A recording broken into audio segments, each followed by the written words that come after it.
Fra le montagne bianche e innevate a nord ed il mare caldo e luccicante a sud si stende il Friuli Venezia Giulia, una terra bellissima, solcata dalle acque dei fiumi che prima gorgogliano e saltellano veloci e poi scendendo diventano pacati e tranquilli.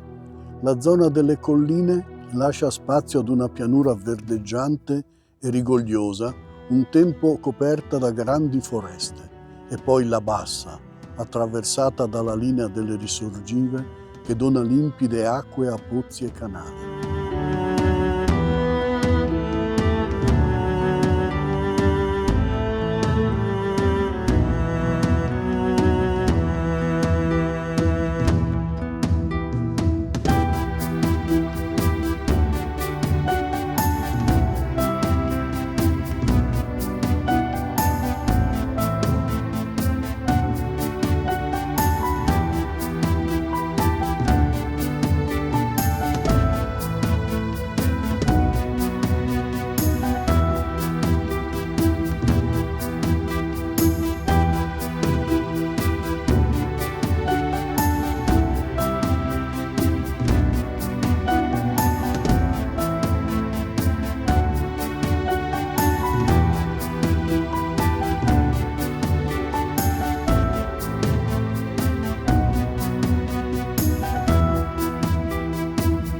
Molte popolazioni abitarono queste contrade fin dalla notte dei tempi e dal loro passaggio ancora oggi restano alcune tracce, come i resti di palafitte, i tondi terrapieni dei castellieri, le tumbare.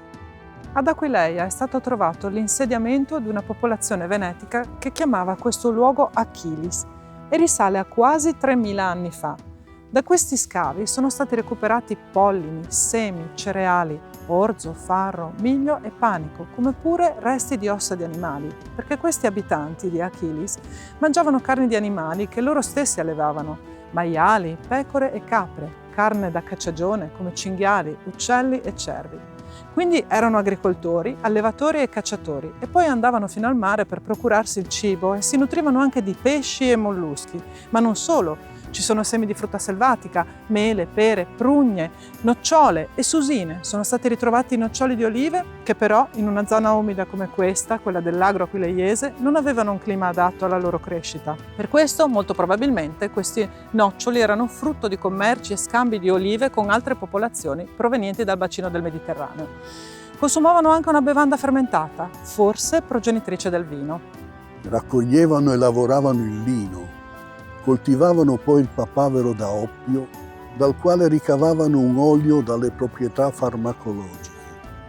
Questo ci dimostra che nel villaggio vivevano gli sciamani, che si occupavano di guarire le persone e curavano anche gli aspetti religiosi di quella comunità.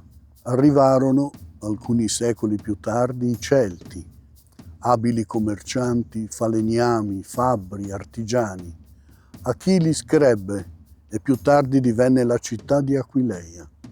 Le merci arrivavano con lunghe carovane da Oriente e portavano a dorso di muli, asini, cavalli e cammelli, oppure, stipate nei carri, merci rare e preziose come la seta, della cui natura per molti secoli in Occidente si immaginarono le origini più fantasiose, e poi tè, profumi, avorio, riso, spezie, come lo zafferano, il pepe, lo zenzero, la cannella, pietre preziose manufatte in bronzo, oro, piatti, tazze di porcellana, e un giorno giunsero anche le gilan, le galline.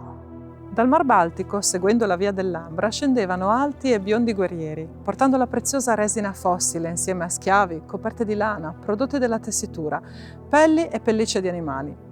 Dal Norico giungevano armi, strumenti ed attrezzi in ferro. Da Raibol venivano portati ad Achilis zinco e piombo. Dalla zona di Salzburg giungeva il preziosissimo sale. Molta parte del terreno era paludoso, l'acqua scorreva negli avvallamenti e le capanne sorgevano sulle zone più elevate. In questi spazi più alti sorgevano anche i luoghi di culto, come il tempio del dio Beleno, solare e luminoso, protettore delle pecore e del bestiame, divinità molto importante per il popolo celtico che abitava il villaggio in gran numero, e lì vicino sicuramente sorgeva anche il tempio della dea Belisama, legata all'acqua e al fuoco. Ad Aquileia si vendevano molti bufali che crescevano nelle zone palustri del fiume Timavo, e dalle paludi del Timavo giungevano anche i grandi tori sacri al dio Tarvos Tirgaranus, il misterioso toro accompagnato da 3 gru della mitologia celtica.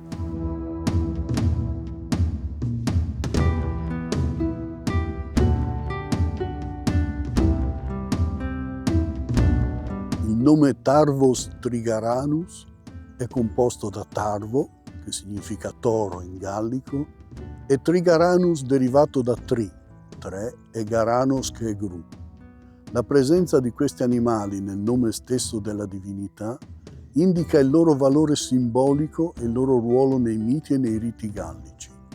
Il toro, un animale spesso associato a forza, fertilità e potere, ebbe un ruolo centrale in molte culture dell'antica Europa.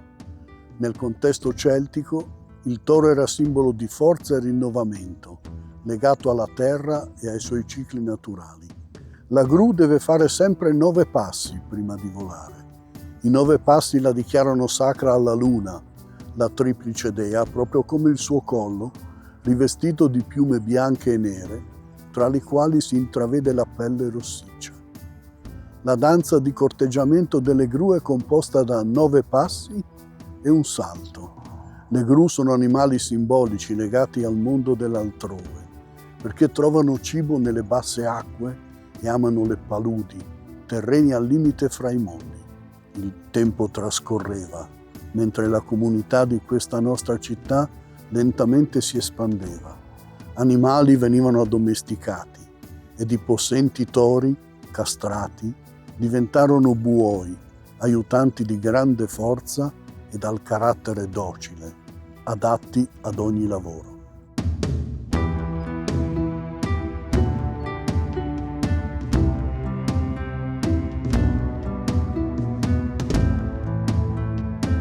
Nel 181 a.C. il Senato di Roma decise di fondare in questo luogo una colonia romana per fermare l'ingresso di popoli provenienti da est e per contenere le popolazioni celtiche che, sempre più numerose, stavano scendendo dalle montagne. Per fondare un nuovo insediamento, allora, era necessario un folto gruppo di soldati che fortificassero e difendessero il luogo prescelto, e un numero considerevole di coloni con famiglie, attrezzi ed armenti che occupassero fisicamente il territorio e potessero nutrire le truppe impegnate nella difesa e nell'organizzazione della colonia stessa. Agli ordini dei triumviri Publio Scipione Nasica, Gaio Flaminio e Lucio Manlio Acidino venne inviata ad Aquileia una colonia latina formata da 3.000 fanti e quanti centurioni e cavalieri si addicevano a un simile numero, insieme alle loro famiglie. A questi il Senato ordinò che venissero consegnati 50 iugeri di terra ad ogni fante, 100 ad ogni centurione e 150 ad ogni cavaliere, che corrispondono rispettivamente a 12,5, 25 e 40 ettari. Il territorio della colonia di Aquileia a questo punto diventò vastissimo, un'estensione unica per quel tempo. Una decina di anni dopo, nel 169 a.C., vennero inviate ad Aquileia altre 1.500 famiglie. In circa 80 anni giunsero ad Aquileia 5.000 famiglie composte da 20.000, forse 30.000 persone provenienti dalla zona centrale dell'Italia di allora e che sappiamo essere popolata da allevatori e pastori, ed essi giunsero con il loro bestiame. A seguito di questo poderoso insediamento si procedette poi alla fondazione della città di Aquileia, che avvenne attorno all'anno 100 a.C., e nel museo viene conservata una epigrafe che ricorda il tracciamento del Sulcus Primigenius. Questi coloni erano Sanniti, Pelini, Marsi, Equi, Sabini, e tutti insieme fondarono la nuova città che fu chiamata Aquileia. Gli ingegneri romani bonificarono il territorio, le paludi vennero prosciugate e l'acqua incanalata verso il mare. Allargarono fino a 48 metri il canale che da grado permetteva alle chiatte di giungere al porto della nuova città. Lastricarono comode strade per collegare Aquileia al resto del mondo, seguendo le direzioni del Cardo, nord-sud, e del Decumano, est-ovest. Ma prima di tutto furono interrogati gli dei, per sapere se questo insediamento sarebbe stato Fausto, e per questo furono chiamati gli auguri, che diedero il loro responso rispettando un procedimento molto ben disciplinato. All'alba del giorno designato ed in assoluto silenzio, gli auguri si posizionarono nell'auguraculum, il piccolo spazio recintato quadrangolare dotato di un'unica entrata e posto in cima a un'altura. Al centro di questo spazio, cintato, vennero innalzati i muri perimetrali in una capanna, con all'interno un sedile in pietra su cui si sedettero questi uomini sapienti. Da quella posizione essi tracciarono con il lituo, bastone ricurvo, segno del loro compito, uno spazio celeste immaginario, suddiviso in 4 porzioni orientate nord-sud ed est-ovest, chiamato templum, e procedettero con l'osservazione, badando alla provenienza e alla direzione del volo degli uccelli che sarebbero apparsi nello spazio delimitato. Gli auguri erano estremamente attenti e concentrati perché qualsiasi rumore, la caduta di un oggetto, lo squittio di un topo o semplicemente un loro errore nel recitare la formula avrebbe annullato gli effetti del consulto.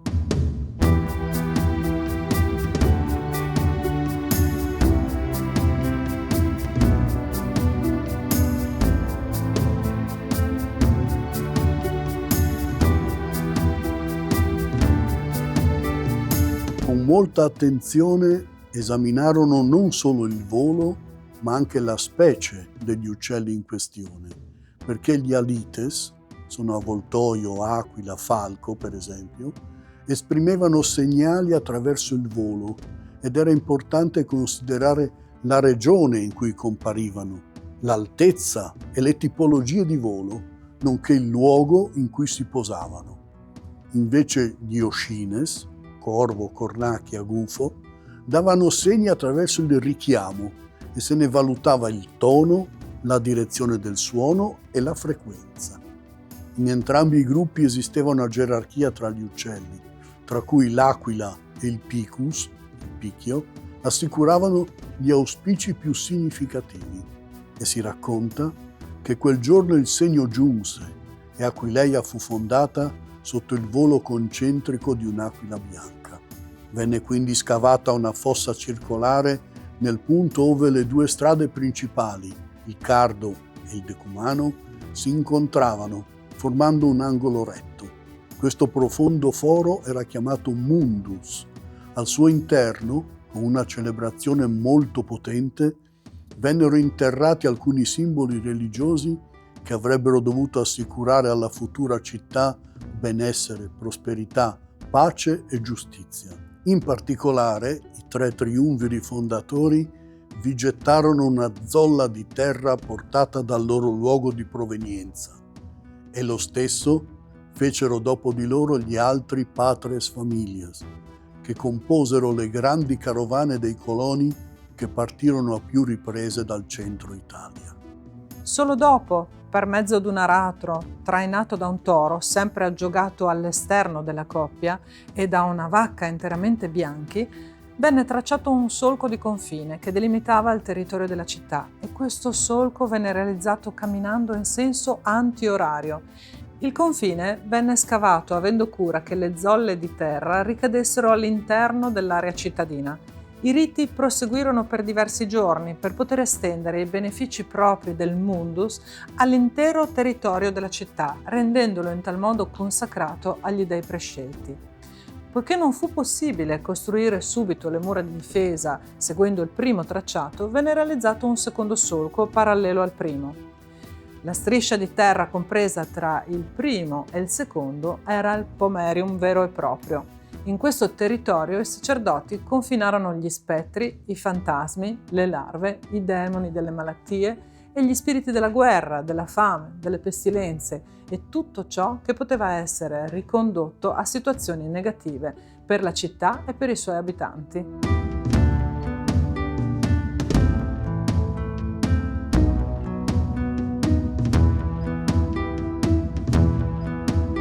In questo spazio, delimitato dai solchi, non si poteva costruire, non si poteva abitare, non si poteva coltivare e né si poteva passare. Era l'area consacrata esclusivamente agli dei protettori della città, che avrebbero dovuto proteggere questo recinto e di conseguenza anche tutto ciò che si trovava al suo interno. Le porte erano infatti escluse dal pomerium perché l'aratro veniva sollevato per tutta l'ampiezza delle vie d'ingresso.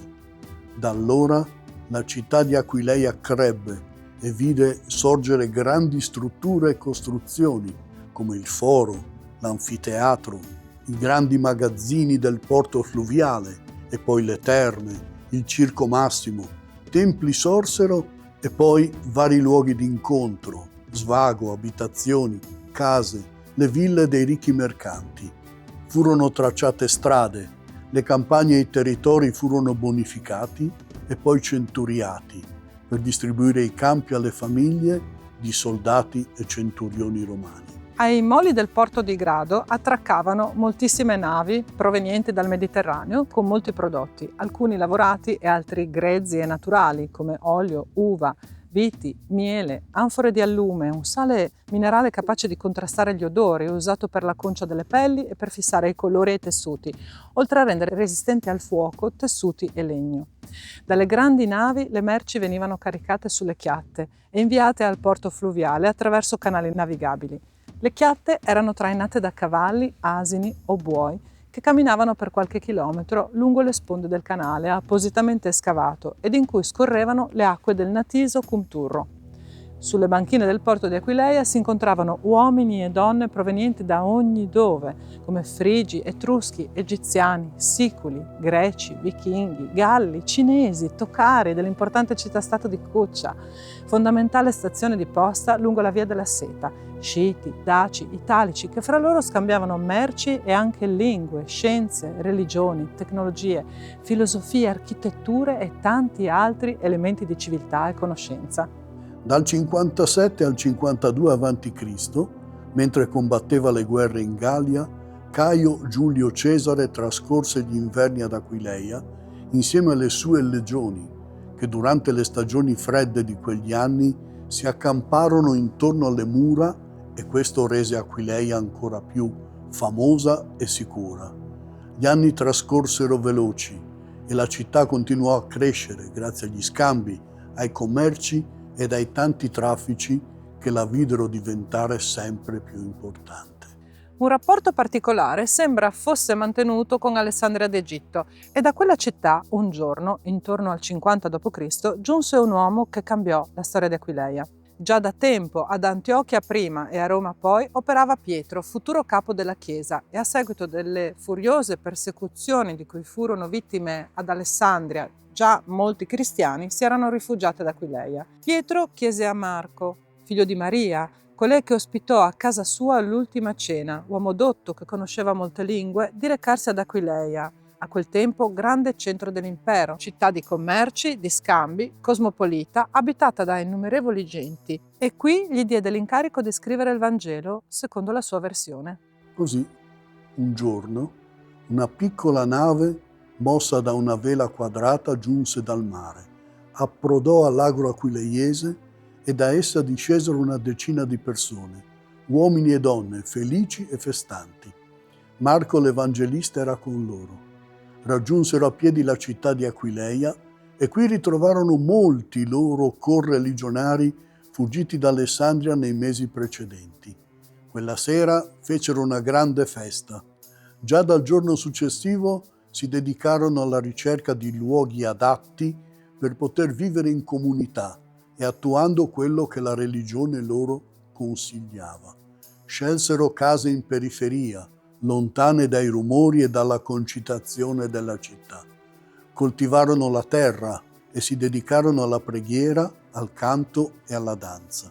Vivevano in comunità miste, composte da numerose persone che si sfamavano con il frutto del loro lavoro. Ognuno aveva i suoi compiti da svolgere durante tutta la giornata e dalla sera tutti insieme consumavano un pasto comunitario e spesso la giornata si chiudeva con laudi, canti e danze. I canti erano a 2 cori suddivisi in canto e controcanto che, uniti alla danza, consentivano alle persone di raggiungere stati di serenità e di ascesi.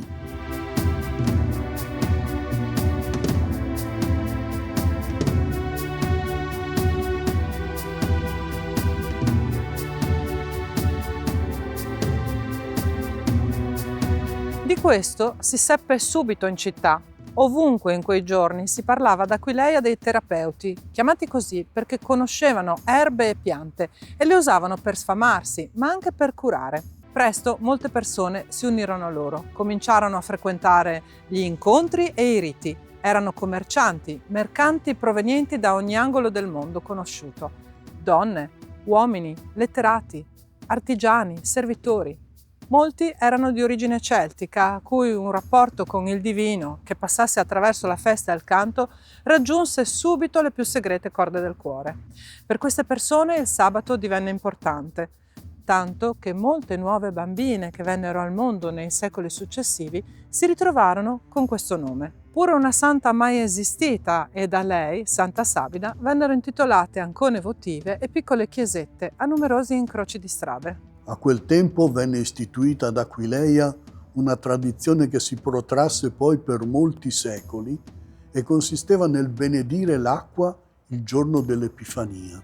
Questo come chiaro riferimento alla liturgia alessandrina che proprio il 6 di gennaio raccoglieva le acque del Nilo, considerandole benedette e conservandole tutto l'anno per aspergerle su persone e armenti, ma pure su terreni e appezzamenti che ne avessero bisogno. La comunità cristiana aquileiese crebbe, sviluppò un suo credo e delle modalità di rapporto con il divino tutte proprie, mise le basi per il futuro monachesimo e un giorno Marco comunicò a Pietro di aver concluso la sua versione del Vangelo e da questi fu chiamato a Roma. Obbediente, Marco lo raggiunse facendosi accompagnare da Ermacora, che da Pietro stesso fu nominato primo vescovo di Aquileia, dove lui fece subito ritorno, mentre Marco raggiunse Alessandria e qui, 2 anni dopo, fu martirizzato. Ermacora divenne molto famoso e nel ricordo dei secoli successivi sempre associato al suo diacono Fortunato. Entrambi furono martirizzati nell'anno 70 d.C.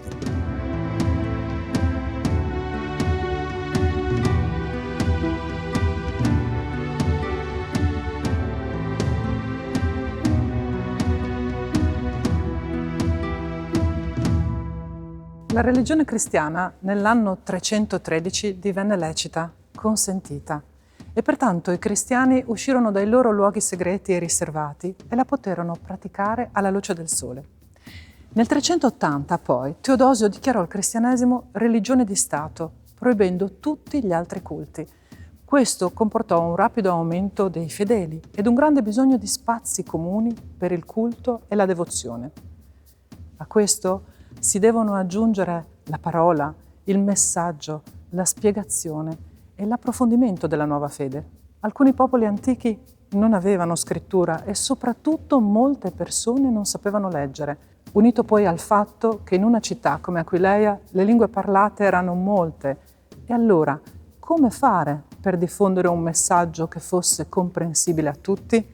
Semplice e geniale allo stesso tempo. Parlare per immagini. E così, sui pavimenti della nostra Basilica di Aquileia, come in tanti altri luoghi del mondo, si narrano cose importanti attraverso i mosaici. Grazie all'impegno del vescovo Teodoro, con il diretto appoggio dell'imperatore Costantino, vennero realizzate le splendide immagini che compongono i mosaici della Basilica. Gli edifici di quella costruzione, noti come aule teodoriane, sono ancora visibili nella navata dell'edificio attuale. Altri sono nascosti sotto le fondamenta del campanile.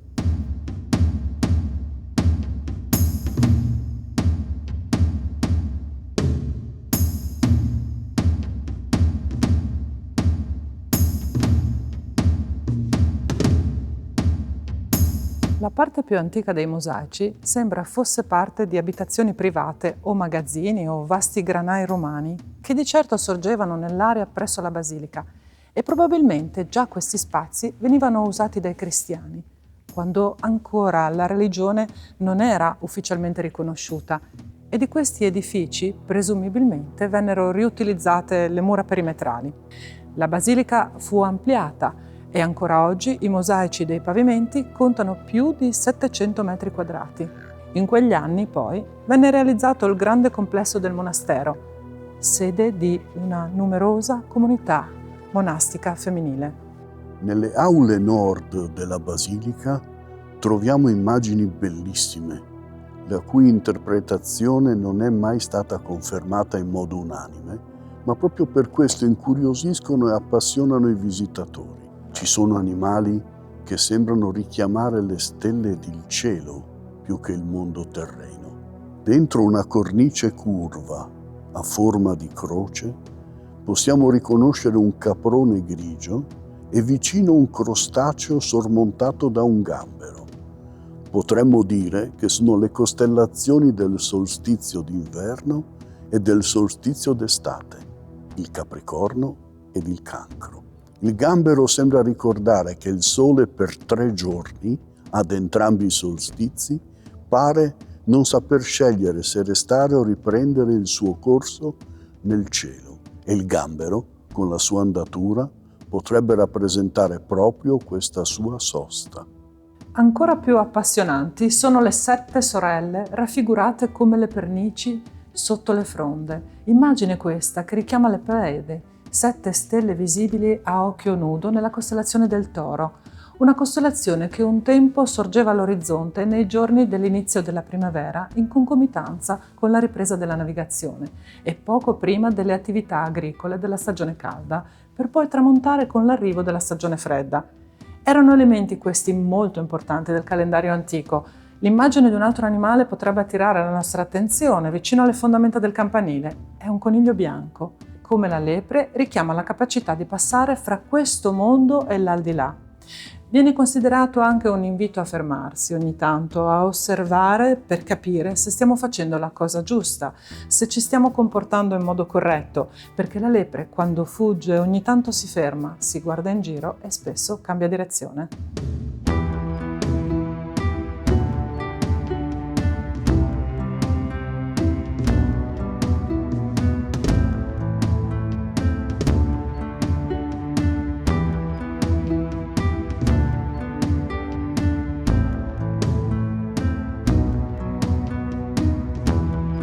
Nelle altre aule troviamo splendidi mosaici che riproducono tanti animali e poi quelle che si riconoscono come le 4 stagioni. Troviamo anche un pastore con sulle spalle una pecorella e questa sicuramente richiama la parabola del buon pastore che narrava Gesù Cristo. Possiamo vedere anche il mosaico che racconta una storia, perché Giona e la balena qui viene narrata per immagini. Lui sulla barca, i tanti pesci nell'acqua, Giona che viene gettato in mare per calmare i marosi e poi viene inghiottito dalla balena. Resterà nel suo ventre per 3 giorni e 3 notti per poi risorgere, esattamente come fece Gesù Cristo. E per questo la balena lo sputa sulla spiaggia e vicino troviamo l'immagine di lui che riposa e riprende le forze sotto il pergolato. Questo scritto riportato nel Vangelo di Matteo era molto noto fra i primi cristiani. Ci sono poi altri simboli, come la tartaruga, che ricorda il mondo dei morti, mentre si scontra con il gallo, simbolo della luce e del Verbo. Un simbolo poi ripetuto e ricorrente, il nodo di Salomone, che richiama l'unione dell'essere umano con Dio, è un nodo indissolubile, senza fine, che nei mosaici di Aquileia viene ripetuto molte volte. I primi secoli dopo la nascita di Cristo videro crescere la potenza di Aquileia, divenuta ormai importante città dell'impero, e molti popoli la abitavano con diverse abitudini e seguendo numerose religioni.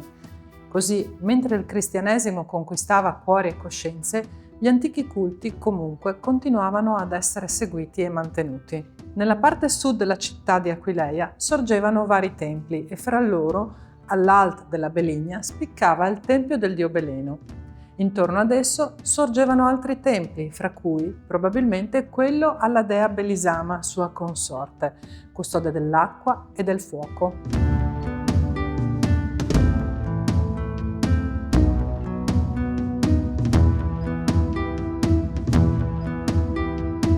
Le sacerdotesse della dea Belisama avevano molto a cuore tutti gli animali e fra di loro Melissa amava soprattutto le api.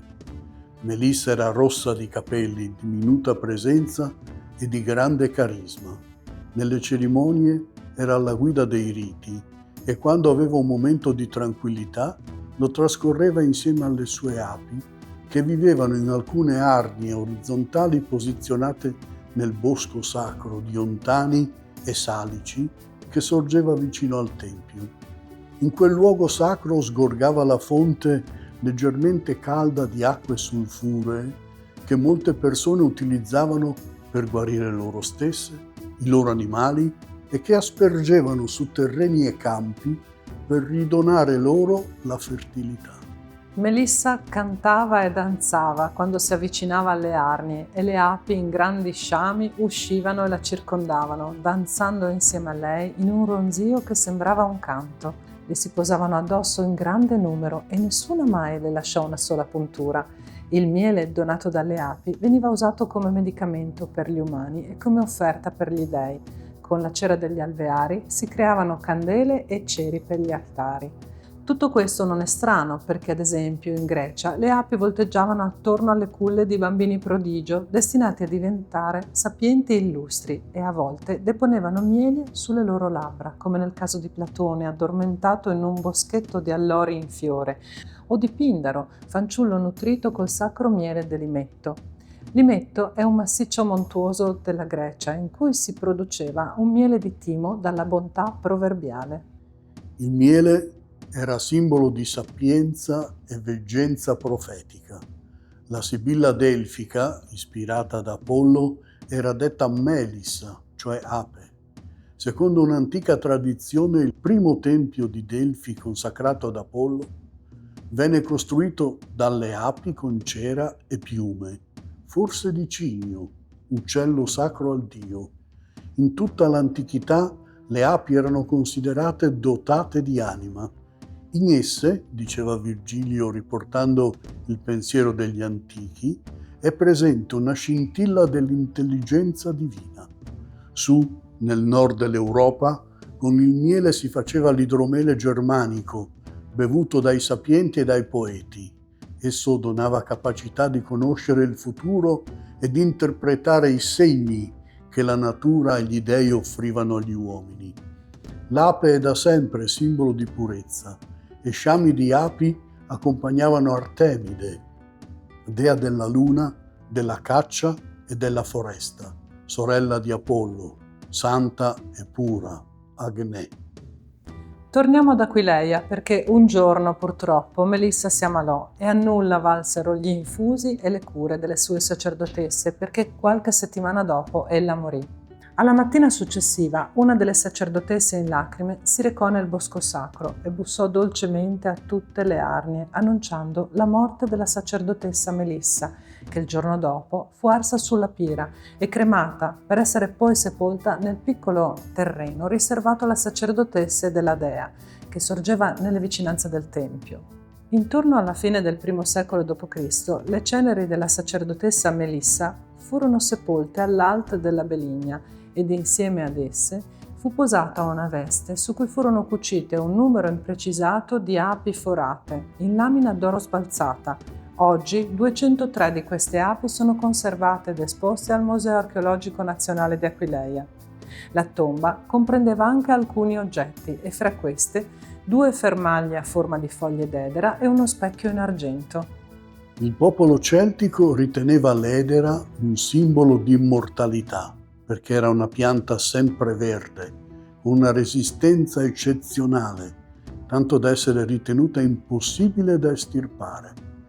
In questo, il popolo celtico vedeva la forza possente della natura che non si arrende mai e dello spirito che sopravvive a tutto. Le api accompagnarono la chiusura della tomba volando tutte insieme ed alla fine si alzarono in grande cerchio sempre più in alto e il loro ronzio a tutti sembrò uno straziante pianto.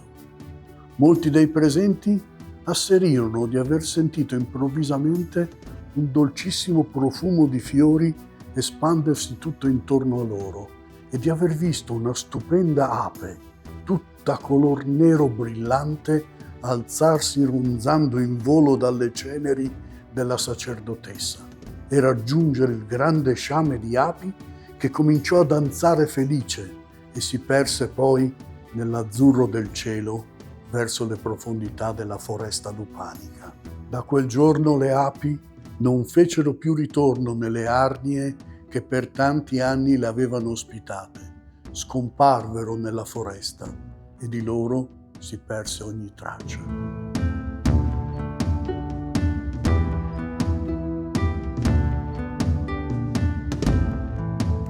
Aquileia è uno scrigno di narrazioni, di racconti, di leggende. Infine abbiamo la storia dell'assedio di Attila e la leggenda del Puteum Aureo. A metà del V secolo si manifestò alle porte dell'impero una grande potenza che già da tempo aveva fatto parlare di sé, ma che ora stava minacciando i confini dell'Oriente, custoditi da Aquileia. Attila, al comando dell'esercito degli Unni, varcò questi confini, deciso a conquistare Roma, e il primo ostacolo che gli si parò davanti furono le potenti mura della città di Aquileia.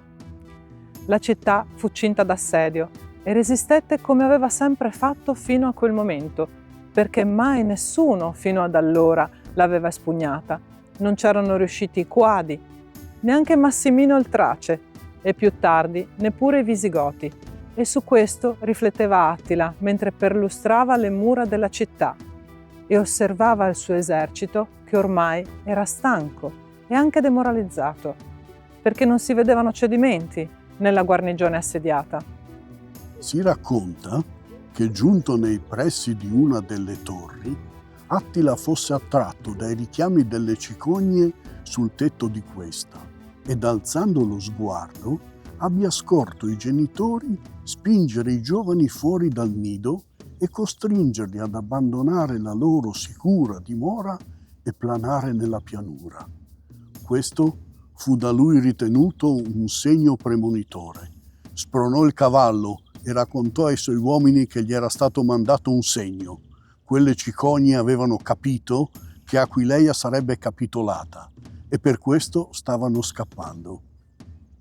Spinse i suoi guerrieri a rinnovare gli sforzi, le macchine d'assedio furono riposizionate, gli attacchi ripresero con un maggiore vigore ed il 18 luglio 452 Aquileia fu conquistata e sembra che la prima a cadere sia stata proprio la torre abitata dalle cicogne. Aquileia fu depredata, molte le persone uccise, si scatenarono degli incendi, molti abitanti della città riuscirono a fuggire, ma fra loro sembra non ci fossero quei mercanti e patrizi molto facoltosi che, prima di tentare la fuga, fecero scavare un profondo pozzo e in esso nascosero tutti i gioielli e gli oggetti preziosi che possedevano, in modo che gli Unni non potessero trovarli. Si dice anche che gli schiavi autori dello scavo alla fine del lavoro siano stati uccisi per impedire il ritrovamento del pozzo.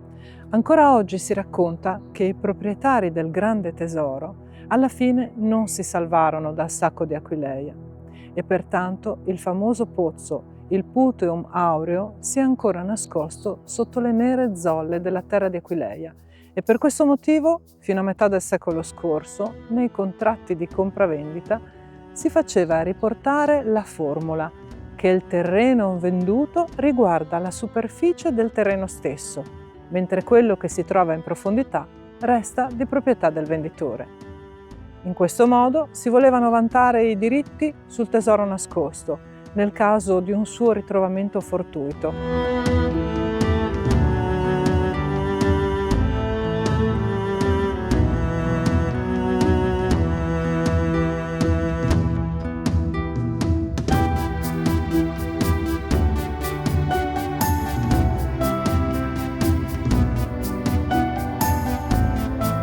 Questa è Aquileia narrata, raccontata, vista come un cuore pulsante che ha dato vita e forza ad una comunità ben più vasta della già grande città capitale della X Regio Romana. La storia prosegue ancora nei secoli, avvicinandosi ai tempi nostri con il principato patriarcale di Aquileia, che all'inizio del primo millennio raggiunse l'Istria, la Carinzia, la Carniola, il Cadore e la Stiria, un territorio vastissimo, guidato con una forma di governo innovativa e moderna.